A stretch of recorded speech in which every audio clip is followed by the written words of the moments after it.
শ্ৰদ্ধা নিবেদন কৰিছোঁ, সেৱা জনাইছোঁ সকলোকে। আজি শ শ ছাত্ৰ ছাত্ৰীৰে ভৰি পৰে ৰঙিয়া উচ্চতৰ মাধ্যমিক বিদ্যালয়খন। কিয়নো আজি আছিল ৰঙিয়া উচ্চতৰ মাধ্যমিক বিদ্যালয়ত উচ্চতৰ মাধ্যমিক বিজ্ঞান শাখাৰ প্ৰথম বাৰ্ষিকৰ নামভৰ্তি। প্ৰায় 800 ছোৱালীয়ে আবেদন কৰিছিল যদিও মাত্ৰ 90জন ছাত্ৰ ছাত্ৰীয়ে এই বিদ্যালয়ত বিজ্ঞান শাখাত নামভৰ্তি কৰিবলৈ সুযোগ পায়। এই বিদ্যালয়খনত প্ৰতি বছৰে এডমিশ্যনৰ কাৰণে হেঁচা পৰা লাগে। ইয়াৰ কাৰণ হ'ল এই বিদ্যালয়ৰ শিক্ষা।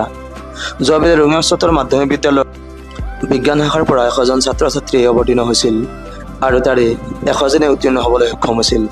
100জনৰ ভিতৰত 87জনে প্ৰথম ডিভিজন, 12জনে ছেকেণ্ড ডিভিজন আৰু 1জনে থাৰ্ড ডিভিজন পাইছিল। 20জনে পাইছিল ষ্টাৰ মাৰ্ক। ৰঙিয়া উচ্চতৰ মাধ্যমিক বিদ্যালয়ৰ ৰিজাল্টৰ জংকাৰে এনেকৈ সকলোকে জোকাৰি থাকক তাৰ আশাৰে এই ভিডিঅ'টো সামৰণি মাৰিছোঁ। ধন্যবাদ।